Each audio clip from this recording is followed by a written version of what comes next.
Hello guys and welcome back to my channel Sirf IAS.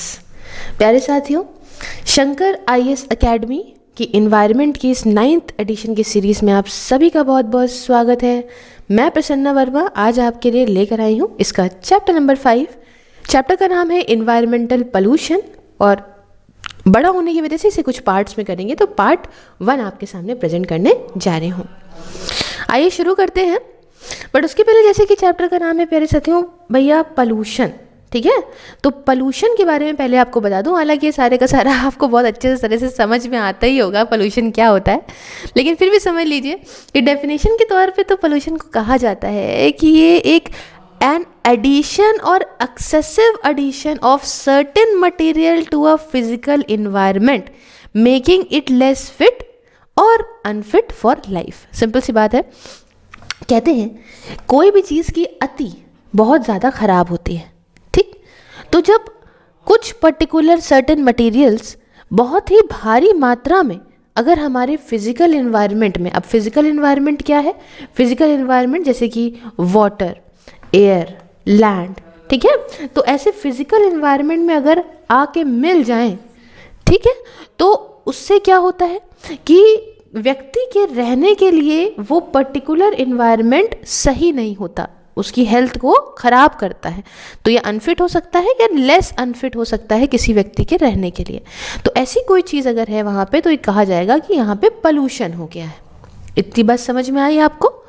अब बात आती है कि मैम ऐसी कौन सी चीज़ें मिली जा रही हैं जिससे ये जो है लेस फिट या अनफिट बन रहा है हमारा जो है फिजिकल इन्वायरमेंट। तो देखो, इन चीज़ों को बोलते हैं पोल्यूटेंट्स। अब पोल्यूटेंट्स होते क्या हैं? जो पोल्यूशन करते हैं। तो पोल्यूटेंट्स क्या हैं? पोल्यूटेंट कुछ ऐसी चीज़ें हो गई, ऐसे मटेरियल्स हो गए या ऐसी चीज़ें हो गई जिनकी वजह से एडवर्स इफेक्ट आता है नेचुरल क्वालिटी पे किसी भी कंपोनेंट के इन्वायरमेंट के। मान लो नेचुरली इन्वायरमेंट पानी है, सपोज करिए वाटर है, बिल्कुल साफ स्वच्छ है, कुदरत ने हमें एकदम दिया है स्वास्थ्य। अब इंडस्ट्रियल कोई धुआं, गंदगी, आपकी जो है टॉक्सिक मटेरियल उसमें बह बह के आ जाएंगे, तो उसकी क्वालिटी क्या होगी? उसकी नेचुरल क्वालिटी ख़राब हो जाएगी ना। ये होता है। फॉर एग्जाम्पल और समझिए कि इंडस्ट्री से स्मोक निकला, हाँ, ऑटोमोबाइल्स, केमिकल्स निकला फैक्ट्रीज से, रेडियो एक्टिव सब्सटेंसेस निकले न्यूक्लियर प्लांट से, वही जो सीवेज बह के गया आपका हाउस होल्ड का वगैरह वगैरह का, तो ये सब बह के गया। तो ये सब क्या है कि हमारी एयर को, वाटर को, है ना, ये सबको ख़राब करता है। तो ये सब कॉमन पोल्यूटेंट्स में आते हैं। अब आए एक बात क्लासिफिकेशन की। आइए थोड़ा क्लासीफाई करते हैं चीज़ों को, आपको समझ में आएगा। देखिए, अब इन्वायरमेंट में रिलीज़ हो गए, जैसे मान लो धुआं रिलीज़ हो गया इन्वायरमेंट में, तो ये कितने वक्त तक कैसे रहता है और कितना हार्म कर सकता है इस पर्टिकुलर इन्वायरमेंट को, इस बेसिस पे यहाँ पे पोल्यूटेंट्स को क्लासिफाई करा गया है कुछ ग्रुप्स में, जैसे कि प्राइमरी पोल्यूटेंट्स, सेकेंडरी पोल्यूटेंट्स, ठीक है। तो ये दो तरह की चीज़ें हो गई। तो अब प्राइमरी पोल्यूटेंट को समझते हैं क्या है, ठीक। ये जो है ये इस फॉर्म में रहते हैं, उसी फॉर्म में रहते हैं, समझिए, these persist in the form in which they are added to the environment. समझो आप कि जिस तरीके से भी ये एटमॉस्फेयर में या एनवायरनमेंट में, एटमॉस्फेयर में नहीं बल्कि एनवायरनमेंट में जिस भी तरीके से डाले गए, जिस तरीके से रिलीज हुए, उसी फॉर्म में ही रहेंगे बरकरार। जैसे कि डीडीटी, प्लास्टिक। अब प्लास्टिक को क्या है? प्लास्टिक एक पोल्यूटेंट ही है, हम समझते हैं बड़ा अच्छी चीज़ है, पोल्यूटेंट है भाई ये। इसको अगर आपने सॉइल में फेंक दिया तो हजारों लाखों वर्ष तक ऐसे ही रहेगी, बायोडिग्रेडेबल नहीं होती है ये, समझे। तो ये समझे कि ये जिस फॉर्म में डालोगे उसी फॉर्म में रहेंगे, वो होते हैं प्राइमरी पोल्यूटेंट्स। अब आए सेकेंडरी पोल्यूटेंट्स। ये क्या होते हैं? ये फॉर्म होते हैं bye interaction among the primary pollutant. अब मानो प्राइमरी पोल्यूटेंट के साथ कोई एक मटेरियल या फैक्टर मिला और उससे उत्पन्न हुए, निकल के आए सेकेंडरी पोल्यूटेंट। फॉर एग्जाम्पल बताती हूँ, पैन परमानेंट अकाउंट नंबर नहीं है। पैन का मतलब है पेरोजाई एसिटाइल नाइट्रेट, इसे कहते हैं पैन। ये कब बनता है? ये जब बनता है जब ये नाइट्रोजन ऑक्साइड जो है वो हाइड्रोकार्बन के साथ मिल जाए तो तैयार हो जाता है पैन। तो ये एक सेकेंडरी पोल्यूटेंट है। इतनी बात समझ में आए? तो जिस हिसाब से ये रहते हैं इन्वायरमेंट के अंदर, नेचुरली, अगर मतलब नेचर के अंदर जिस हिसाब से रहते हैं, उस हिसाब से अगर हम चीज़ें देखें कि किस हिसाब से ये सारे के सारे रहेंगे, उस हिसाब से भी यहाँ और फर्दर क्लासिफिकेशन है। एक तो हो गया क्वांटिटेटिव पोल्यूटेंट और दूसरा हो गया हमारा क्वालिटेटिव पोल्यूटेंट। ठीक है, 2 चीज समझ गए। अब ये क्वांटिटेटिव पोल्यूटेंट जो हैं ये सारे होते हैं नेचर में, ठीक है, प्रकृति में आते हैं, और ये पोल्यूटेंट तब बन जाते हैं जब इनकी मात्रा, इनका कंसंट्रेशन एक लेवल के ऊपर पहुंच जाए। देखो नाम क्या कहता है, क्वांटिटेटिव, क्वांटिटी मतलब बढ़ रही है इनकी, जैसे कि कार्बन डाइऑक्साइड, नाइट्रोजन ऑक्साइड। अब एक बात समझो, जो कार्बन डाइऑक्साइड होती है वो तो ज़रूरी है एटमॉस्फेयर के लिए, नहीं ज़रूरी होगी तो प्लांट्स क्या लेंगे, तो फिर वो ऑक्सीजन कैसे निकालेंगे, फोटोसिंथेसिस कैसे होगा। लेकिन अगर इसकी मात्रा बहुत भारी मात्रा में बढ़ जाए, बहुत ज़्यादा इसका कंसंट्रेशन एटमॉस्फेयर में बढ़ जाए, तो फिर तो ये नुकसानदायक चीज़ बन गई अपने आप। हाँ, समझ में आई बात। तो इसे बोलते हैं क्वांटिटेटिव पोल्यूटेंट। और दूसरा आता है क्वालिटेटिव पोल्यूटेंट। ये क्या होता है, ये प्रकृति में, नेचर में आप इनको नहीं पाओगे, ठीक है ना। ये सिर्फ और सिर्फ मैन मेड होते हैं, मनुष्य द्वारा बनाए गए, जैसे कि फंगीसाइड्स हो गए, हर्बिसाइड्स हो गए, ये डीडीटी डालते हैं फसलों में, ये सब चीज़ें, तो ये होते हैं क्वालिटेटिव पोल्यूटेंट्स, ठीक है। अच्छा, according to the nature of disposal, ऐसे समझो कि भाई जो है ये कितना जो है डिकम्पोज हो जाएंगे, या इन सब चीज़ों से देखें तो इसमें 2 तरह के पोल्यूटेंट्स होते हैं। एक होते हैं बायोडिग्रेडेबल पोल्यूटेंट्स, एक होते हैं नॉन बायोडिग्रेडेबल पोल्यूटेंट्स। मतलब बायोडिग्रेडेबल जैसे कि कोई वेस्ट हो गया, वेस्ट प्रोडक्ट्स हो गया, वो वेस्ट प्रोडक्ट जो छोटे छोटे डिकम्पोजर्स होते हैं, माइक्रोबियल एक्शन के द्वारा, माइक्रोबियल बैक्टीरियाज के द्वारा उसे ख़त्म कर दिया जाता है, डिकम्पोज किया जाता है। जैसे सीवेज, सीवेज को बायोडिग्रेडेबल जो है होता है, क्योंकि ये जो बैक्टीरियाज है, डिकम्पोजर्स हैं, ये इसको जो है वो समाप्त करने में जो है वो सक्षम है। और दूसरे हैं नॉन बायोडिग्रेडेबल पोल्यूटेंट्स। ये कैसे पोल्यूटेंट्स हैं, इन्हें माइक्रोबियल एक्शन के द्वारा, डिकम्पोजर्स के द्वारा डिकम्पोज या ख़त्म नहीं किया जा सकता। जैसे कि मैं बताया उन्हें, प्लास्टिक हो गई, ग्लास हो गया, ग्लास पड़ा रहेगा, नहीं होगा डिकम्पोज, डीडीटी हो गया, सॉल्ट हो गया हैवी मटेरियल का, रेडियो एक्टिव सब्सटेंसेस हो गए। देखिए ना, कहीं पे कुछ हुआ तो सॉरी कितने वर्षों तक उसका असर रहता है, कितने हज़ारों सालों तक।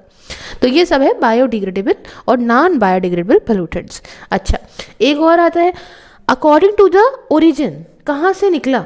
तो एक पोल्यूशन क्या हो गया, एक तो नेचुरल पोल्यूटेंट्स हो गए, ऐसा नहीं, कुदरत भी कुछ पोल्यूशन क्रिएट करता है, लेकिन वो इतना ही होता है जितना एक प्रकृति झेल सके। तो एक नेचुरल हो गए, और दूसरे होते हैं साथियों एंथ्रोपोजेनिक। अब एंथ्रोपोजेनिक मतलब जो मनुष्य जो है द्वारा मैन मेड क्रिएट करे जाए, वो होते हैं एंथ्रोपोजेनिक। तो 2 तरह के हो गए अकॉर्डिंग टू द ओरिजिन। तो 4 तरह के मैंने आपको क्लासीफाई करा, उसके अंदर कौन कौन से आते हैं वो आपको बताए।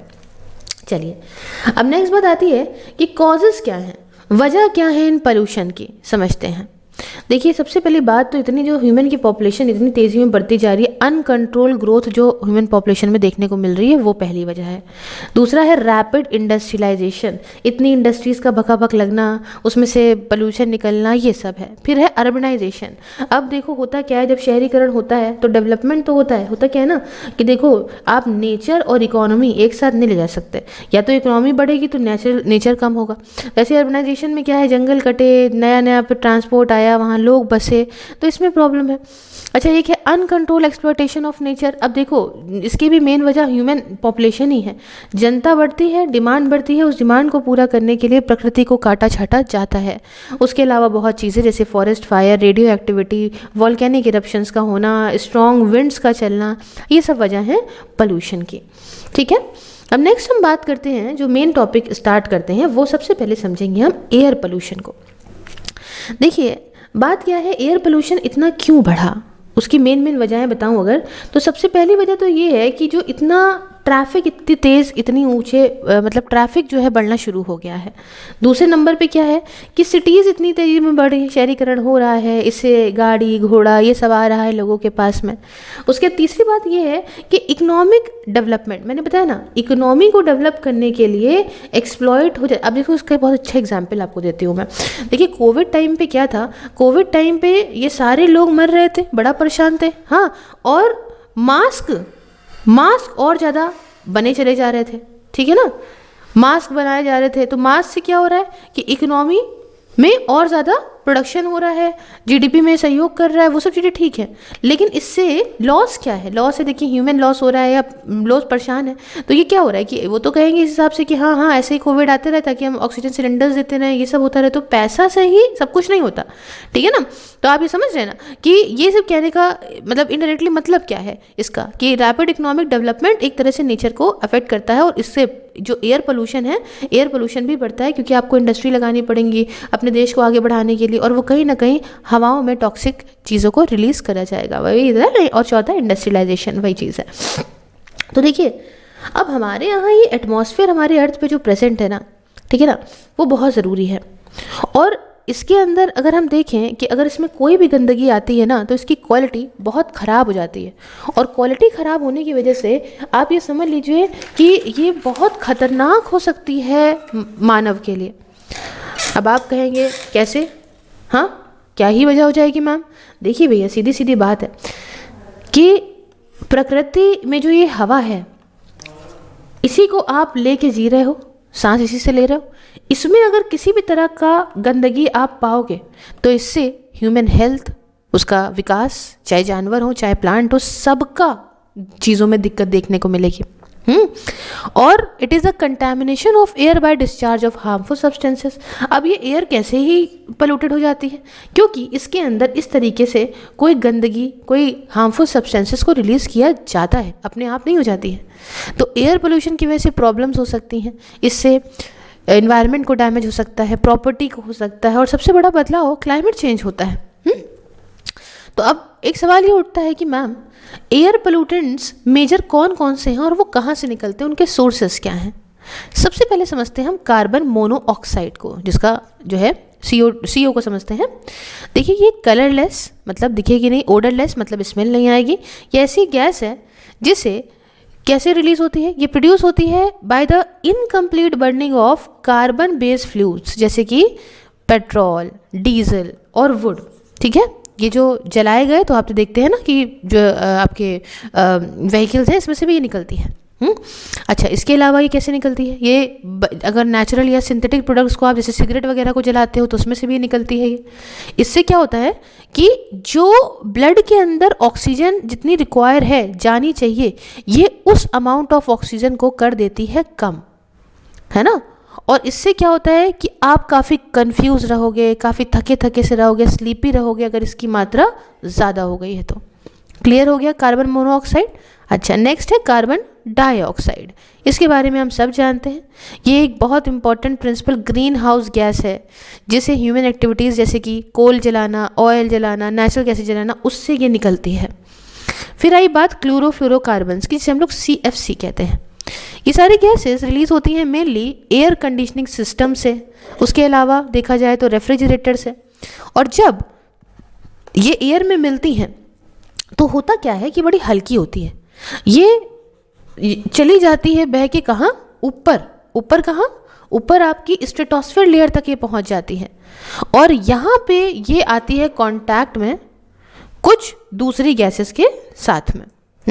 और जब ये दूसरी गैसेस के साथ में आती है तो इससे क्या होता है कि ओजोन लेयर के साथ ये रिएक्ट करती है, और उसमें जो है कमी लाती है, ओजोन लेयर रिड्यूस होती है। और ओजोन लेयर इतनी ज़्यादा इंपॉर्टेंट है हमारे लिए, आपको अच्छे से पता है, क्योंकि हमारे अर्थ को प्रोटेक्ट करती है हार्मफुल अल्ट्रा वायलेट रेड से जो सन से आती हैं। एक पोल्यूटेंट है अपना ये लेड। लेड में क्या है समझते हैं? ये it is present in petrol. कहाँ है ये? पेट्रोल में आपको देखने को मिलेगा लेड, डीजल के अंदर मिलेगा, इसके साथ साथ लेड बैटरीज में पाया जाता है, पेंट में होता है, इसके अलावा हेयर डाई प्रोडक्ट्स में होता है। तो लेड जो है वो अफेक्ट करता है बच्चों को, खासकर बच्चों को जो है वो अफेक्ट करता है ये जो लेड होता है, ठीक है। अभी हाल फिलहाल देखा था आपने कि मैगी के अंदर जो मामला आया था कि बड़ा ज़्यादा हाई हो गया था कि मैगी में जो है लेड की मात्रा होती है। तो इससे प्रॉब्लम क्या होती है मालूम है? इससे नर्वस सिस्टम डैमेज हो जाता है, डाइजेस्टिव प्रॉब्लम्स देखने को मिलती हैं, कुछ केसेस में कैंसर तक देखा गया है इससे होता है। तो लेड की हमने बात करी, फिर हमने बात करी ओजोन की। अब ओजोन में क्या है, ये नेचुरली आपको देखने को मिलेगा ऊपर एटमॉस्फेयर की अपर लेयर्स में, और ये काफ़ी इंपॉर्टेंट गैस है जो हमारे अर्थ को बचा के रखती है हार्मफुल अल्ट्रावायलेट रेस से, जैसे मैंने आपको बताया जो सन से आते हैं। लेकिन अब आप कहेंगे इसको पोल्यूटेंट में काहे डाल दिया मैम, ये तो अच्छी बात है, ये तो बड़ी अच्छी गैस है। देखिए हर चीज़ अपनी जगह पे अच्छी लगती है, कहीं पे भी नहीं। तो ये ऊपर है तो ये हमें प्रोटेक्ट कर रही है, लेकिन ग्राउंड लेवल पे अगर हम बात करें ना, ज़मीनी स्तर पे बात करें, तो ये पोल्यूटेंट है, बहुत हाईली इसके जहरीले इफेक्ट होते हैं, टॉक्सिक इफेक्ट होते हैं। और व्हीकल्स हो गए, इंडस्ट्रीज़ हो गए, ये दोनों मेजर सोर्सेज हैं जो ग्राउंड लेवल पे ओजोन को एमिट करते हैं। ओजोन से क्या होती है दिक्कत मालूम है, आपकी आँखों में इचिंग होगी, जलन होगी, ठीक है, पानी आएगा, और इससे क्या होगा कि कोल्ड और निमोनिया जैसे आपको होता है तो अपने आप ठीक हो जाता है, तो इससे रेजिस्टेंस भी कम होगी, होता रहेगा बार बार, आप कुछ कर भी नहीं पाओगे, ठीक है। नाइट्रोजन ऑक्साइड, उसके अलावा इससे स्मोग होती है, एसिड रेन होती है इससे नाइट्रोजन ऑक्साइड से। उसके अलावा ये प्रोड्यूस होती है कैसे, ये फ्यूल वगैरह जब जलाया जाता है जैसे पेट्रोल डीजल कोल, तो उससे नाइट्रोजन ऑक्साइड निकलती है, और ये बच्चों को समझ लीजिए रेस्पिरेटरी डिजीज विंटर में हो जाएंगे, इस तरीके से जो है वो अफेक्ट करती है बहुत ही ज़्यादा, ठीक है ना। चलो इतनी बात समझ में आई प्यारे साथियों मेरे। नेक्स्ट आती है सस्पेंडेड पर्टिकुलेट मैटर। अब ये क्या है एसपीएम, इसको थोड़ा समझ लीजिए प्यारे साथियों। देखिए इसके अंदर आ गए आपके सॉलिड्स जो कि एयर के अंदर होते हैं, जैसे कि स्मोक के फॉर्म में, आपके डस्ट के फॉर्म में, वेपर हो गया, जो आपके सस्पेंडेड है for a extended period, and यही मेन सोर्स होते हैं जिसकी वजह से आपको दिखता नहीं, विजिबिलिटी में आपको कमी देखने को मिलती है। और द फाइनर दीज पार्टिकल, जितने छोटे छोटे होंगे तो जितना आप सांस लोगे तो इससे आपके लंग्स तक पहुंच जाएंगे, इससे आपका लंग डैमेज हो जाएगा, रेस्पिरेटरी प्रॉब्लम्स आपको देखने को मिलेंगी, तो ये सब समस्याएं देखने को मिलती हैं। फिर आई बात सल्फर डाइऑक्साइड की, SO2, तो ये ऐसी गैस है जो कोयले को जलाने से आती है, मेनली थर्मल पावर प्लांट के, कुछ इंडस्ट्रियल प्रोसेसेस जैसे कि पेपर का प्रोडक्शन, मेटल की स्मेल्टिंग, तो इन सब से भी क्या होता है कि सल्फर डाइऑक्साइड प्रोड्यूस होती है, और यही एक मेजर कंट्रीब्यूटर है जिससे स्मॉग होता है। स्मॉग मतलब फॉग प्लस स्मोक, तो धुंध सी होती है, आपको लगेगा कोहरा पड़ रहा है, बट ऐसा नहीं होता वो, है ना। उसके अलावा एसिड रेन होता है, सल्फर डाइऑक्साइड की वजह से लंग डिजीज देखने को मिलते हैं, तो ये सारी चीज़ें देखने को मिलती हैं सल्फर डाइऑक्साइड में। फिर जैसे मैंने पर्टिकुलरली कई बार नाम ले लिया ना स्मॉग का, तो थोड़ा समझा देते हैं क्या है। देखो ये टर्म पहली बार 1995 में यूज़ हुआ था। किसने यूज़ किया था? यूज़ किया था डॉक्टर HA देस व्यूक्स ने, VEOUX, ठीक। तो इस स्मॉग का जो टर्म है इसे कहाँ से निकाला गया है? दो वर्ड्स को जोड़ के, एक तो फॉग जिसे हम लोग कोहरा कहते हैं, हाँ, और एक हो गया स्मोक, ठीक है, ये धुंध है, धुआं है, तो इन दोनों को मिला के बना स्मॉग। और ये ऐसी कंडीशन है जहाँ पे क्या होता है, फॉग दैट हैड शूट और स्मोक इन इट, ठीक है, इसमें फॉग में स्मोक देखने को मिला और ये स्मॉग हो गया। आपने अक्सर देखा होगा कि दिवाली के बाद ही बड़ा देखने को मिलता है, क्योंकि मौसम उस समय हल्का हल्का चेंज हो रहा होता है, और उसके साथ साथ इतने पटाखों की वजह से ये चीज़ हो जाती है, तो ये एक समस्या है। तो अब स्मॉग बनता कैसे है थोड़ा समझिए।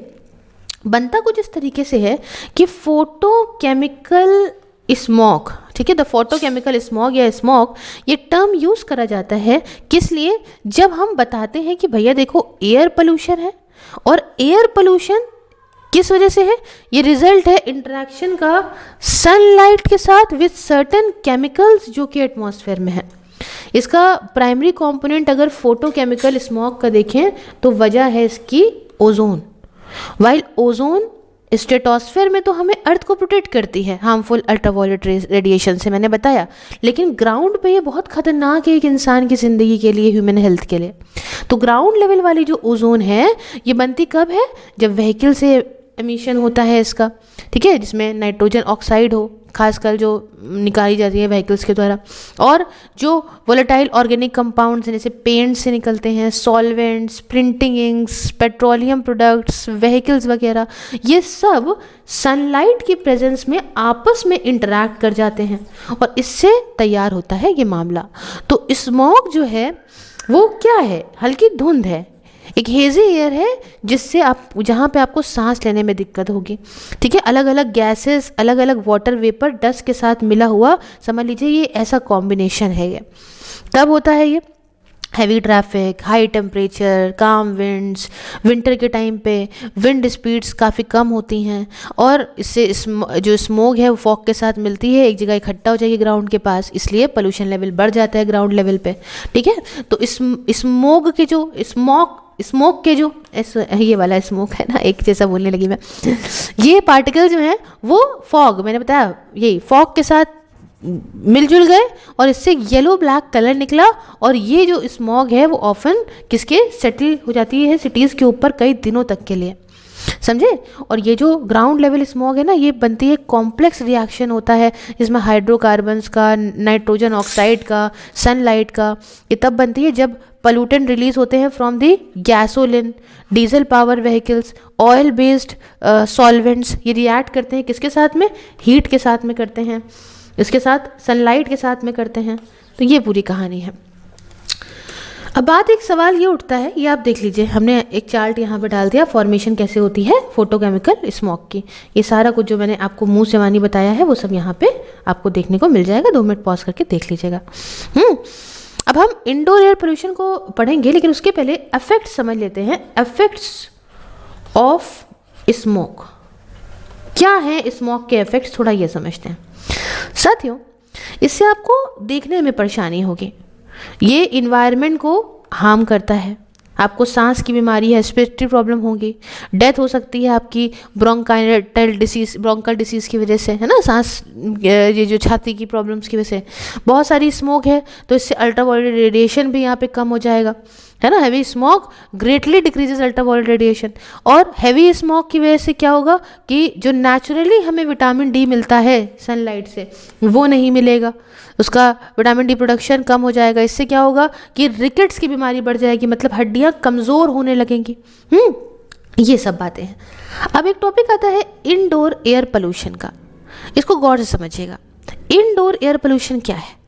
ये एक फिजिकल, केमिकल और बायोलॉजिकल कैरेक्टरिस्टिक्स है एयर की इनडोर इन्वायरमेंट में, जैसे कि आपके घर के अंदर, या आप कहीं काम करते हैं इंस्टीट्यूशन के अंदर या कोई कमर्शियल फैसिलिटी के अंदर, अब वहाँ हुआ जा रहा है पोल्यूशन, ठीक। ये एक बहुत बड़ी दिक्कत का कारण है। क्यों? दिक्कत ये है, जहाँ पे एनर्जी एफिशिएंसी इम्प्रूवमेंट कभी कभी हाउस को ऐसा बना देती है ना कि आपका घर ऐसा है जो एयर टाइट हो गया है, कहीं पे वेंटिलेशन नहीं है, हवा निकलने की जगह नहीं है, और इससे क्या होता है, वहीं लोग सांस ले रहे हैं, वहीं सब बन रहा है, वहीं सब हो रहा है, तो इससे पोल्यूशन का लेवल आपके घर के अंदर बढ़ने लगेगा। ये प्रॉब्लम आपको देखने को मिलेगी। हमेशा ऐसा नहीं है कि इससे हेल्थ पे इम्पैक्ट हमेशा पड़ जाएगा, लेकिन हाँ ये पड़ेगा तो है ना, पोल्यूशन कहीं ना कहीं हेल्थ पे तो दिक्कत देगा ना। तो अलग अलग कंडीशन वजह होती है इंडोर एयर पोल्यूशन की। अब इसको हम 2 चीज़ों में डिवाइड करते हैं, एक तो गाँव, एक तो शहर। तो रूरल में क्या है, अर्बन में क्या है, एक एक करके समझाते हैं। सबसे पहले रूरल का समझाते हैं। देखो, रूरल एरियाज़ में सबसे ज़्यादा खतरा होता है इंडोर पोल्यूशन का। क्यों? क्योंकि लोग क्या करते हैं, उस समय चूल्हा जलाते हैं, तो फायरवुड जलाते हैं, चारकोल जलाते हैं, ठीक है ना, काउडंग जलाते हैं, वही जो आपका गोबर होता है, उससे जो काऊ के गोबर से नहीं बनता है, तो वो बनाते हैं, तो उससे उसमें खाना बनाते हैं या आग जलाते हैं, तो ये दिक्कत होती है, ठीक है ना। गोबर जो बनता है उसे कंडे कहते हैं, हम तो कंडे कहते हैं, आप क्या क्या कहते हैं पता नहीं। तो ऐसा जो फ्यूल जलाया जाता है, इससे बहुत भारी मात्रा में निकलती है स्मोक निकलती है, दूसरे कुछ एयर पोल्यूटेंट निकलते हैं, और वो क्या होता है कि आपके घर की जगह सी जगह में बस गए। तो इससे क्या हुआ कि जो औरतें, बच्चे, जो वहाँ सबसे ज़्यादा वल्नरेबल ग्रुप है, जो घर में ज़्यादा से समय बिताते हैं, उनके लिए बड़ा दिक्कत हो जाता है ये, समझे ना। हालांकि बहुत सारे देखा है, बहुत hundreds of separate chemical agents जो है देखे गए हैं स्मोक के अंदर, बायोफ्यूल्स से होते हैं। 4 सबसे सीरियस पोल्यूटेंट अगर हम देखें इसमें, तो उसमें नाम आता है कार्बन मोनोऑक्साइड का, पॉलीसाइक्लिक ऑर्गेनिक मैटर का, और फॉर्मेल्डिहाइड का। तो ये हो गया, हमने आपको रूरल बताया। अच्छा, अब शहर में क्या है, अर्बन अगर मैं बताऊं तो अर्बन में क्या है, तो देखो अर्बन एरियाज़ में एक्सपोजर जो होता है इनडोर एयर पोल्यूशन का, ये बढ़ जाता है। क्यों? बहुत सारी वजहें हैं, जैसे कि बहुत सारी सील्ड बिल्डिंग्स का कंस्ट्रक्शन, वेंटिलेशन का कम हो जाना, हवा निकलना बहुत ज़रूरी, देखिए ना हर तरफ वेंटिलेशन इसीलिए बनाया जाता है। सिंथेटिक मटेरियल का यूज़ करा जाता है बिल्डिंग में, फर्निशिंग में, ये भी एक वजह है। केमिकल प्रोडक्ट का यूज़ होता है, पेस्टिसाइड्स का होता है, हाउस होल्ड केयर प्रोडक्ट्स का होता है। इनडोर एयर पोल्यूशन की शुरुआत होती है कैसे कि जो है विद इन द बिल्डिंग और ड्रॉन इन फ्रॉम आउटडोर्स। उसके अलावा कुछ दूसरे नाइट्रोजन ऑक्साइड के अलावा भी देखें तो कार्बन मोनोऑक्साइड हो गया, लेड हो गया, बहुत सारे और भी पोल्यूटेंट हैं जो क्वालिटी को यहाँ पे ख़राब करते हैं एयर की। ठीक है, अब कुछ पोल्यूटेंट्स की बात कर लेते हैं जिससे आपको चीज़ें और अच्छे से समझ में आने लगेंगी। तो सबसे पहले नाम आता है वोलेटाइल ऑर्गेनिक कंपाउंड्स का। देखिए सबसे मेन इनडोर सोर्स जो है ना वो इसमें की परफ्यूम। आप जो है परफ्यूम लगाते हो इससे भी पोल्यूशन होता है, हेयर स्प्रे लगाते हो, फर्नीचर पॉलिश होती है जो ग्लू लगाते हो, एयर फ्रेशनर से, मोथ रेपेलेंट से, वुड प्रिजर्वेटिव, दूसरे प्रोडक्ट, ये सब पोल्यूशन के कारण है। इससे पता है क्या होगा, आंखों में इरिटेशन होगी, नाक, गले में, सर में दर्द, जलन, ठीक है, और उल्टी सी आएगी, कोऑर्डिनेशन नहीं कर पाओगे, सब मतलब समझ चीज़ें नहीं पाओगे, और लॉन्ग टर्म में आपका लिवर डैमेज हो सकता है, बाकी सारे पार्ट ऑफ बॉडी डैमेज हो सकता है। दूसरी बात टोबैको। अब देखो क्या होता है कि आपने बढ़िया धुएं में चीज़ें उड़ाई तो स्मोक जनरेट करता है बहुत सारे हार्मफुल केमिकल्स को, और ये एक कार्सिनोजेनिक है। हेल्थ इफेक्ट बताऊं, आंखों में जलन, नाक में जलन, गले में जलन, इरिटेशन, आप समझ लो कैंसर हो सकता है, ब्रोंकाइटिस प्रॉब्लम, सीवियर अस्थमा हो सकता है, लंग फंक्शन कम हो सकता है। अभी नहीं लगता जवानी में, लेकिन ये जब होता है तो आदमी रोता है। फिर आए बायोलॉजिकल पोल्यूटेंट्स। क्या है इसमें, जो पॉलन निकलते हैं प्लांट से, माइट, हेयर फ्रॉम जो पेट्स होते हैं ना उनके जो बाल झड़ते हैं, मालूम है हमारी मम्मी को COPD है, तो इसके लिए डॉक्टर ने उनको ये सब चीज़ें, परफ्यूम और पेट्स, ये सब मना करा है। तो सोचिए ये सब दिक्कत के कारण है। फंगी, पैरासाइट्स, कुछ बैक्टीरिया, ज़्यादातर ये एलर्जी देते हैं, और कुछ एस्थमा की वजह बनते हैं, हे फीवर की वजह बनते हैं, और दूसरे एलर्जिक डिजीजेस होते हैं। फिर बात आती है फॉर्मल डिहाइड की, है ना, ये मैंने आपको बताया था। ये मेनली कहाँ से निकलता है, कारपेट से निकलता है, पार्टिकल बोर्ड से निकलता है, इंसुलेशन फोम से निकलता है। इससे आंखों में जलन होगी, नोज़ में जलन होगी, एलर्जी होगी। फिर आती है बात रेडन। तो ये एक ऐसी गैस है जो निकलती है नेचुरली, कहाँ से, सॉइल से निकलती है। तो आजकल के मॉडर्न हाउसेस होते हैं वहाँ पे आप वही मैंने बताया वेंटिलेशन बढ़िया है नहीं, तो क्या होता है कि ये हाउस के घर के अंदर ही रह जाती है और इससे लंग कैंसर हो सकता है। फिर आया एस्बेस्टॉस और फिर पेस्टिसाइड्स। तो ये पूरी कहानी है। क्या आपको पता है, अच्छा ये एक ज्ञानवर्धक बातें दी गई हैं यहाँ पे, डू यू नो, समझ लीजिए कि ट्रीज़ बहुत इंपॉर्टेंट पार्ट हैं पूरे विश्व का, वर्ल्ड का।